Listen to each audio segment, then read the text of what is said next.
What's going on, guys? Welcome back to another Dying Light 2 video. We're literally days away from the release and I can't be more excited, but in the meantime we have a ton of new details and information to go over. Of course, recently Techland has revealed how the game performs on the base PlayStation 4s and Xbox Ones, and it looks quite brilliant, but we have a ton more info on top, including gameplay and release windows, so let's begin. Now, what you're seeing right here is continuous, uninterrupted, and most important, fast-paced gameplay on the old PlayStation 4 and base Xbox One, and this is exactly how old gen reveals should be done. They should be fast-paced to emulate and to give you an idea of how the performance works when you get your hands on the game. And Techland has previously stated that they've tested the base console performance for a very long time to ensure that everybody will get a good experience on day one. Now, the base consoles are expected to run the game at around 1080p 30 FPS, which I think under these circumstances is pretty great,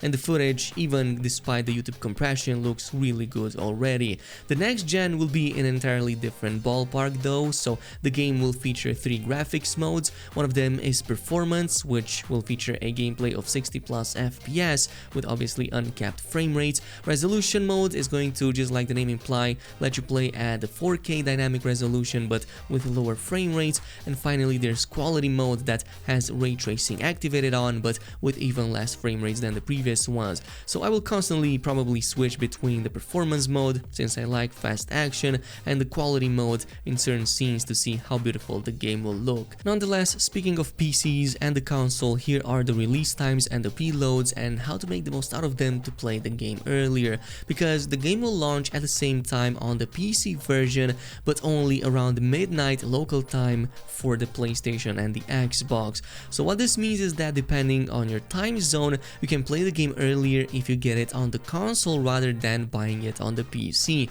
To give you an example, the game releases at around 2 AM in my region on the PC, but I could play it around 2 hours earlier on the console since it launches around midnight. And obviously it's going to depend on yours as well, but all in all, just take a look at these, make your calculations, see if your launch window is after midnight or before it, and you can pretty much conclude if you should buy it on the console or not. You'll get plenty of time in both of these situations though, because the preloads will start around 48 hours in advance for the PC and the PlayStation. Meanwhile, for the Xbox users, it's already available, so you can go ahead and download the game already. But with that out of the way, let's talk about some brand new gameplay details and features that we've seen thanks to the recent gameplay reveals. And of course, one of them is in regards to rooftops that actually contain a lot more points of interest and important resources than you thought previously. And one of them comes in the form of these so-called roof groves, which are basically kind of like small little camps or hideaways that are quite useful, especially if night catches you and you need a place to rest or to hide from the infected, or at the very least get an edge against them, because these are a great source of various resources, especially honey and a bunch of other plants that you can use to craft medicine and other consumables. Oftentimes you will even find like regular NPCs and characters around them. Some of them might even give you a side quest or might have a certain side event surrounding them, or you can go ahead and just like attack them if you want to side with a different faction, because there's gonna be a lot of like survivors on these rooftops that you might want to try to maybe help in the beginning, or maybe who knows, you might want to go against them, which will totally change the outcome for certain characters, story, and some of the progression. Another thing that we've seen are some of these air vents now being closed, while in some of the previous gameplay reveals they were open and functioning and would give you a boost for your glider to jump into the air and play the game a bit more vertically. Well, the reason for that is because this is an actual upgrade that you get by siding with the survivors and providing them with certain outposts. And yes, most of their faction upgrades do revolve around enhancing your movement in the city, like providing these like air vents, but also stuff like zip lines, trampolines, and other cool ways to traverse the environments. Of course, if you go with the other faction, which is the Peacekeepers, you get more stuff that helps you in combat or to take down the infected. It's a cool little detail, but I wanted to point it out since we've seen so many closed and open vents in the previous gameplay reveals. Now, another cool mechanic that we finally got an official reveal for is the combo system. This works for both the parkour and the combat, and you likely saw that there's a small little little icon on the top right corner of the screen that gets increasingly higher and higher numbers the more the character performs more actions. Well, in this case, for the parkour, the more you run, jump, vault, and perform these cool tricks and whatnot, the more that combo meter, so to speak, will go up, which means the higher you will get XP, and this will all count towards leveling up your parkour skill line. And the same goes pretty much for combat, where parrying, counterattacking, or just straight up hitting enemies with melee weapons and not stopping will provide you more XP, in that case for the combat skill line.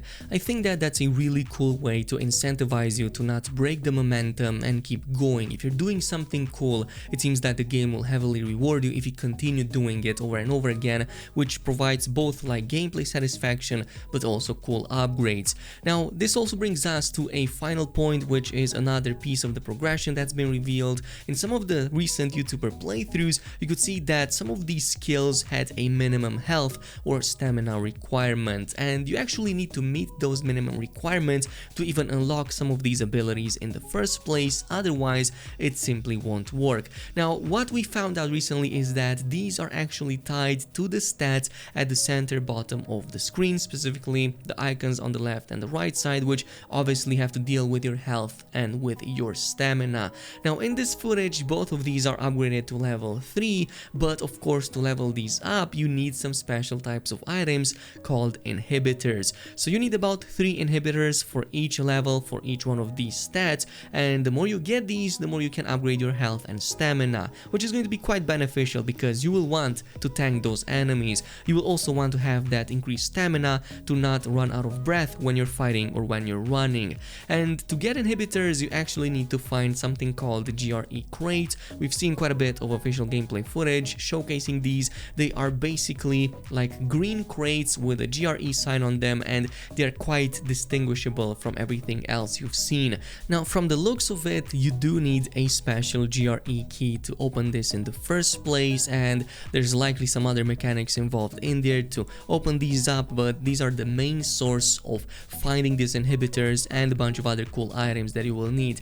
Now, in order to find these, obviously you do have to go off the beaten path and kind of go into a bit of exploration and explore maybe some of the contaminated zones or maybe some of the dark zones to get them in the first place, and likely they are going to be scattered quite around a lot of areas in the city since there seem to be multiple levels of them. And this is pretty much it with the recent gameplay reveals. Now, of course, the game is a few days out, totally expect more content, so I cannot wait to see you again once the game drops. Thanks so much for watching, and I'll see you guys in the next video.